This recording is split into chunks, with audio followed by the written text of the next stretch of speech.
Hey everyone, welcome back. Today we're diving deep into something, well, I think you're going to find it pretty interesting. We're talking about studying abroad in 2025. Oh yeah, this is gonna be good. So we've got excerpts from this really cool guide. It's called Arrive and Thrive. And it's full of expert advice, student stories, the real deal, Real experiences, yeah. even some statistics that honestly kind of surprised me. Oh yeah. So we're not just going to talk about why studying abroad is so great, Right. but we're going to get into the how. How to actually thrive, not just survive, Yeah. and how to avoid those like classic study abroad problems. Yeah, those pitfalls, everybody's got to watch out for them. Exactly. It's interesting. What struck me about this guide is that it goes beyond just, study abroad is good for your resume, Right. which it is. I mean, 85% of students say they have better job prospects after studying abroad. But it's not just that.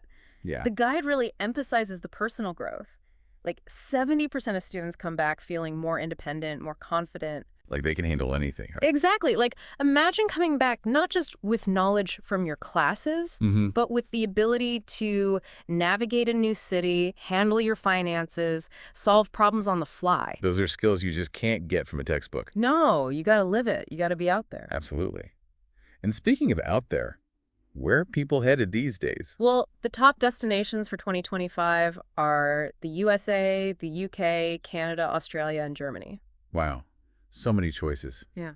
It can be kind of overwhelming to even think about. Mm-hmm. Like where do you even begin? Yeah, for sure. And I know for me, one of the biggest things that held me back was like the money part, Mm-hmm.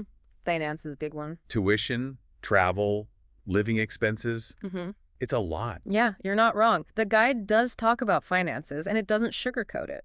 Good. It has a whole section on budgeting, and it even gives some real-life examples, of students who made it work. Okay, that's good to hear. Like, remember Maria from Brazil? No. She managed to study in Canada, which we all know is not exactly cheap. Yeah. But she worked part-time and became, like, the queen of student discounts. So it's possible. It is. It takes some planning, some resourcefulness, but it's definitely doable. Okay, that's good to know. But money aside, I think another big worry is like adjusting to a whole new culture. Oh, culture shock. Yeah, Yeah, like the different customs, the language barrier, all that. It can be intimidating. absolutely. The guide talks about that too, and they use Emily's story as an example. Okay, who's Emily?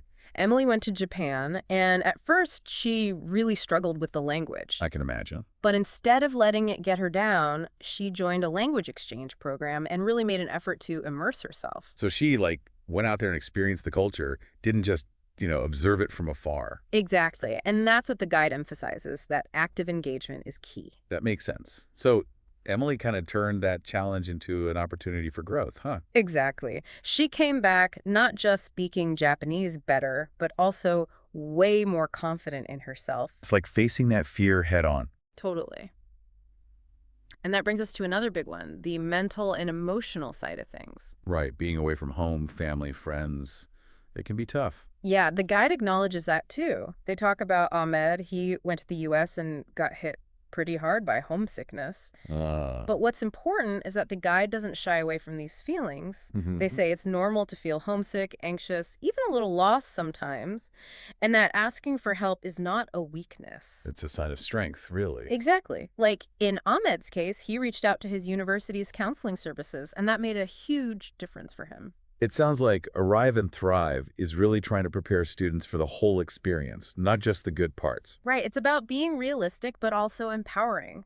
It's about giving students the tools to handle whatever comes their way. I like that. It's not all doom and gloom, though, right? Mm-hmm. The guide also highlights the amazing opportunities that come with studying abroad. Oh, absolutely. Think about it. Travel, personal growth, Yeah. building a global network. It's like an adventure waiting to happen.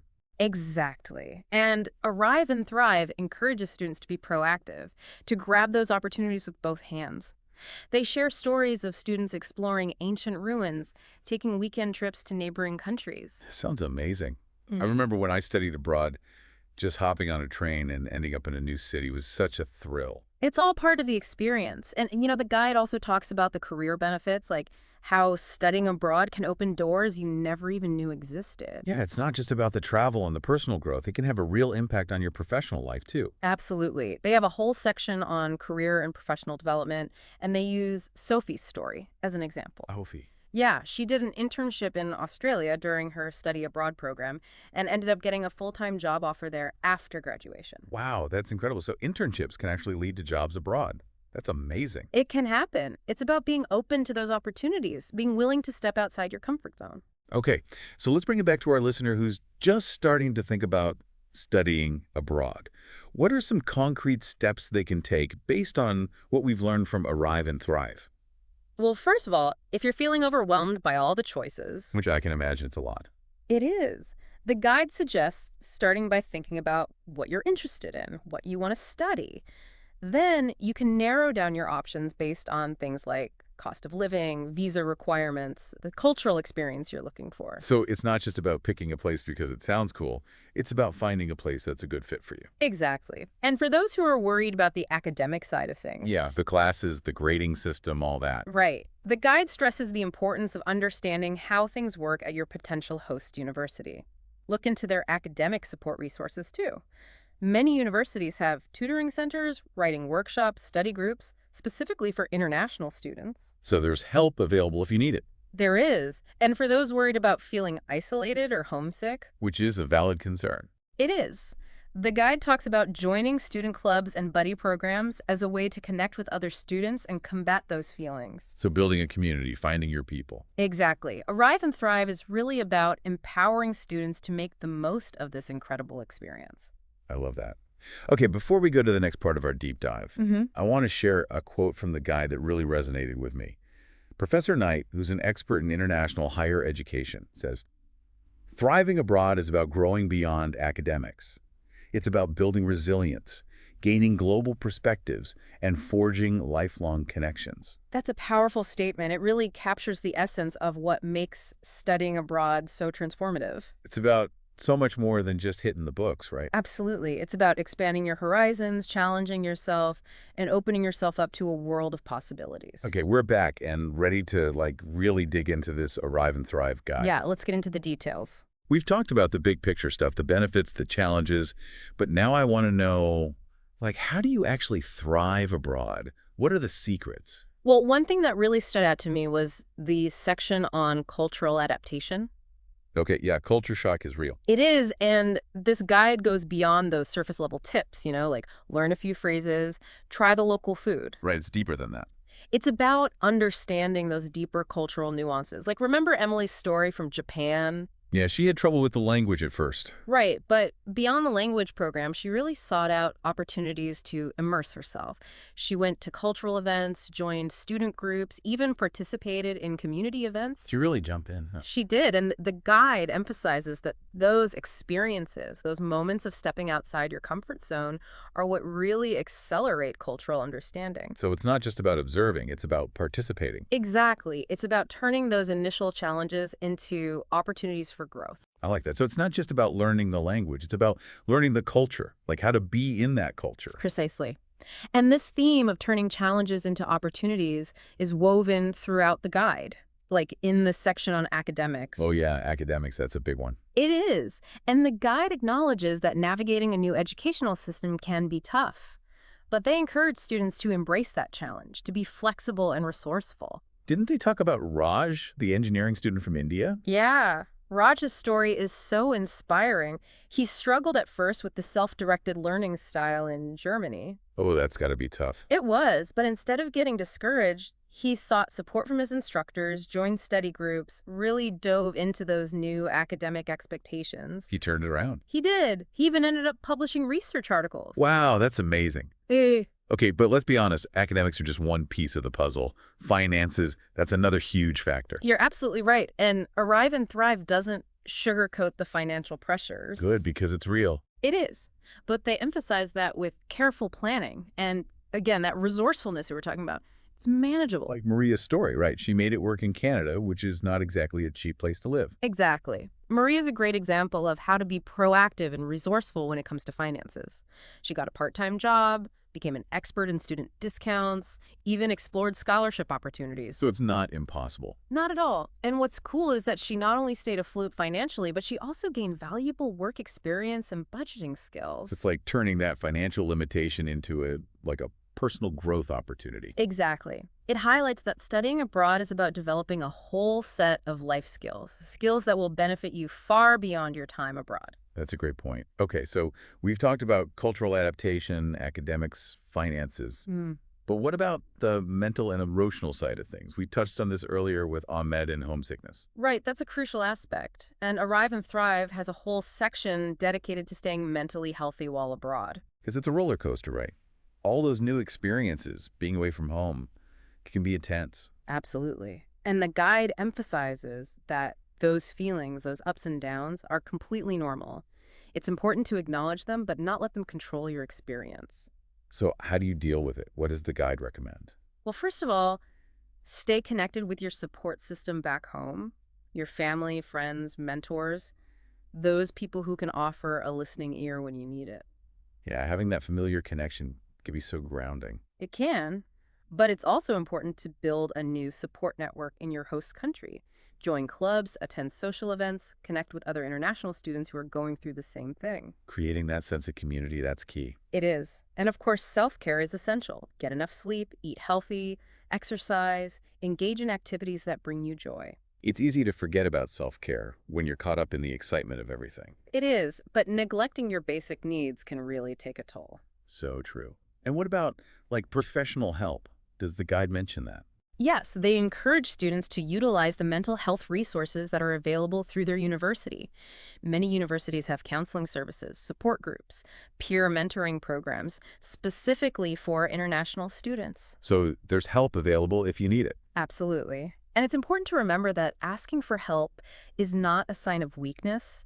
It's a sign of strength and self-awareness. Okay, so we've covered cultural adaptation, academics, finances, and mental well-being. It sounds like Arrive and Thrive really covers all the bases. They do. They're trying to paint a realistic picture of what it takes to thrive abroad, both the challenges and the rewards. And they provide practical advice for navigating it all. Exactly. It's like they've created a roadmap for the entire study abroad journey. That's awesome. I'm really impressed with this guide so far. Okay, so we've covered a lot of ground. You know, the why, the how, the challenges, all that. Yeah, we've really dug deep into Arise and Thrive.